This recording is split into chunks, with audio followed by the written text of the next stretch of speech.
Hello everyone, welcome my YouTube channel. आज हम सुनाने जा रहे हैं एक हॉरर स्टोरी जिसका नाम है रातें होती हैं डरावनी, जिसका एपिसोड टाइटल उस रात। मेरा नाम नताशा है। मैं एक भूत डिटेक्टर लड़की हूँ। मैं अपनी फ्रेंड प्रभा से मिली बहुत टाइम के बाद। हम स्कूल के फ्रेंड हैं। तो उसने मुझे एक बार की घटना बताई। वो एक दिन अपने हस्बैंड के साथ घूमने गई थी। उसके साथ में उसके हस्बैंड का फ्रेंड आशु भी था। वो लोग एक ऐतिहासिक स्थल पर घूमने के लिए जा रहे थे। कार में बैठी प्रभा सॉन्ग सुनते हुए एंजॉय करते हुए जा रही थी। प्रभा की अभी नई नई शादी हुई थी। वो एक फैशनेबल और ब्यूटीफुल लड़की थी। उसके हस्बैंड उसे बहुत प्यार करते थे। सफ़र में रात हो चुकी थी। अब उनको भूख भी लग रही थी। रास्ते में वो देखते हैं एक ढाबा। वो ढाबा की ओर बढ़ने लगे। वो देखते हैं ये ढाबा तो नॉन वेज ढाबा है। वो तीनों बिरयानी ऑर्डर करते हैं। तो एक 17 साल की लड़की, पतली कमर, गोरा बदन, नीली और कटीली आँखें, लंबे काले घने बाल वाली आई और बहुत धीमी आवाज़ में बोली,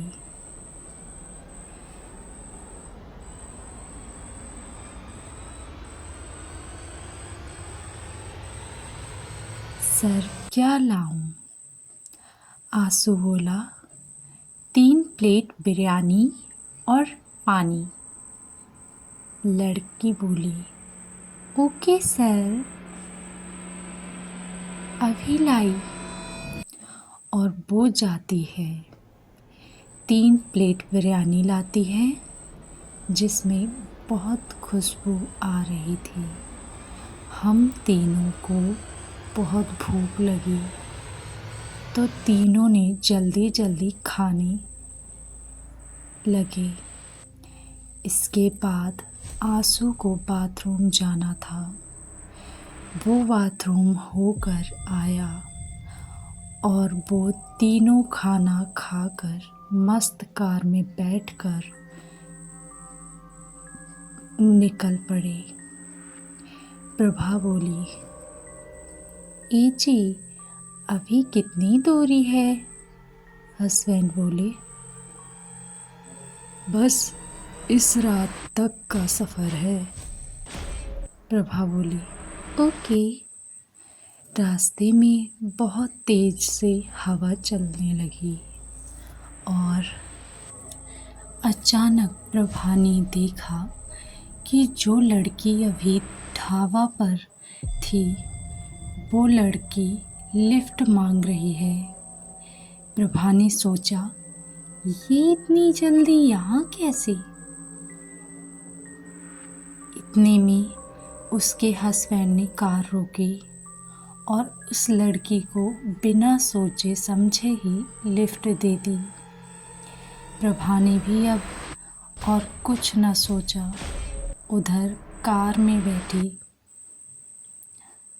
लड़की को आंसू देख रहा था और उसे देखकर मुस्कुरा रहा था और बातें करने लगे वो लोग।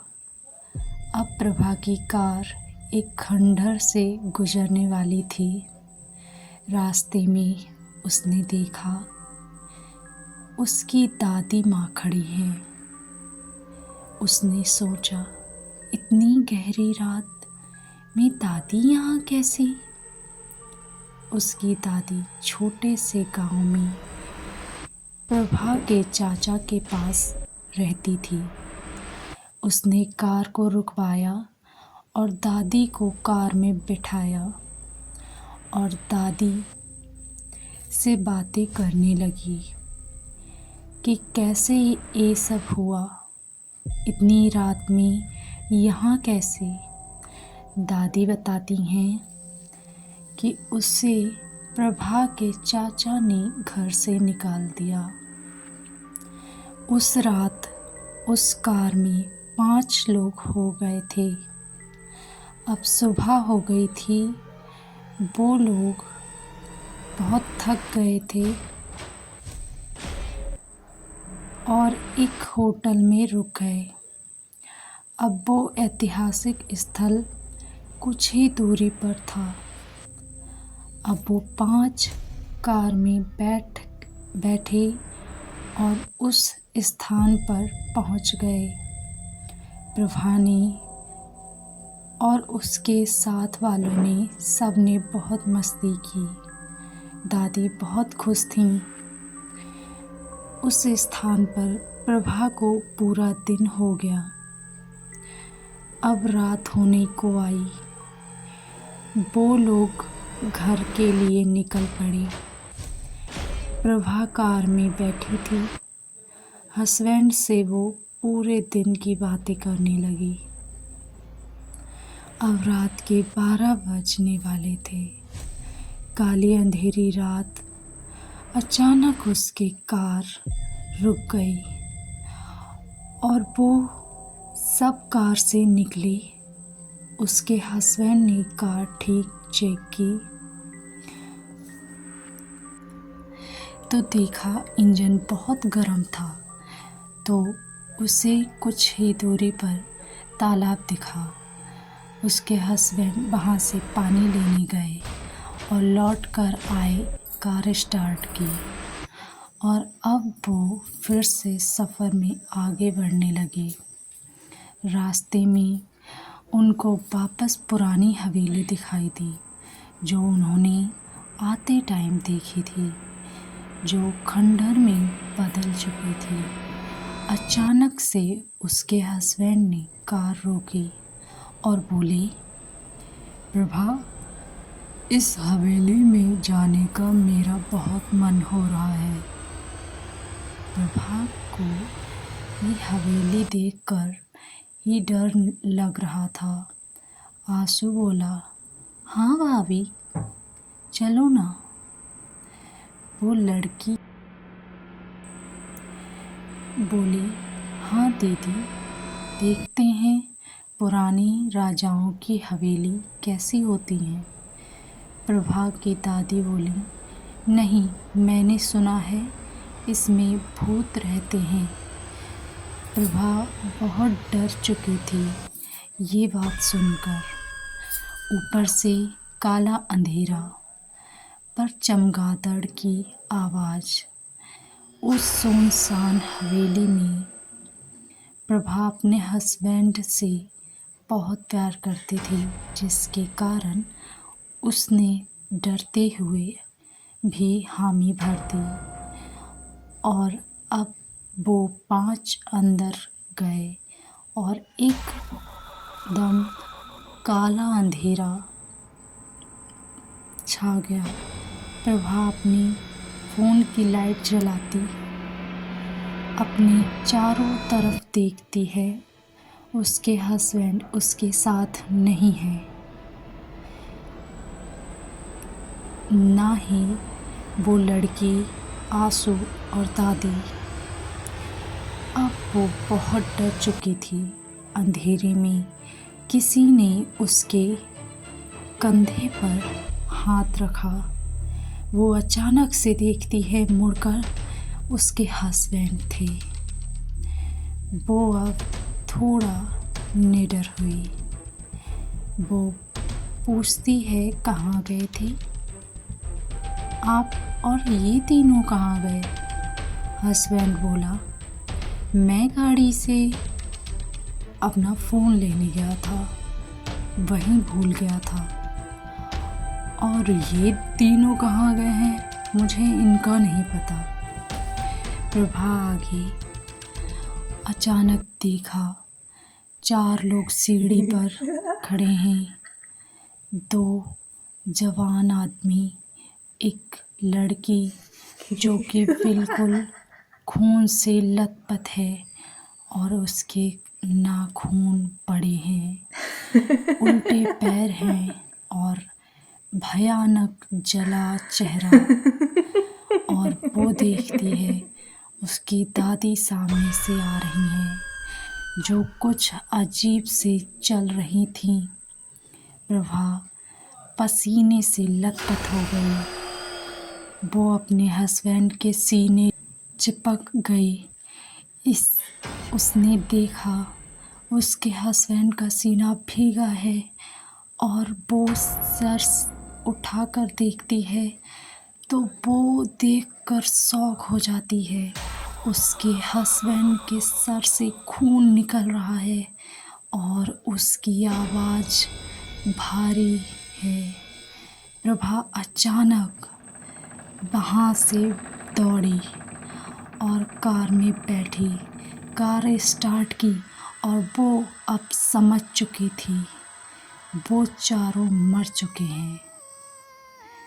उसकी ये आत्माएं हैं जिसके साथ वो 24 घंटे से थी। अब दिन निकल आया और वो एक गांव में रुक गई।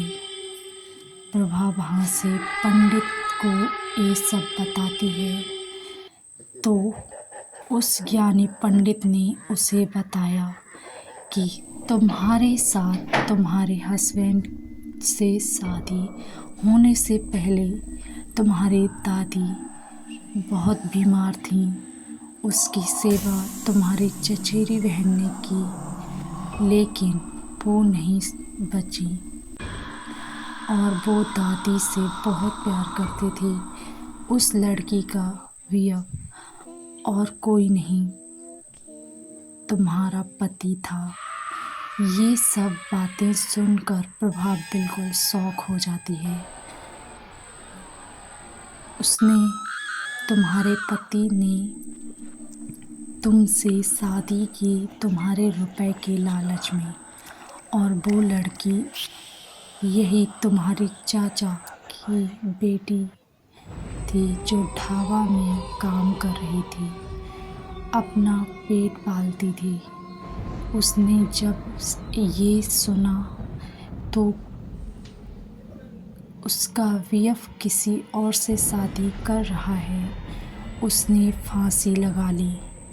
उस रात तुम्हारे हस्बैंड का फ्रेंड आशु जब ढाबा पर गया था तो बाथरूम से लौटा तो वो उसकी आत्मा थी और वो लड़की तुम्हारी चचेरी बहन थी।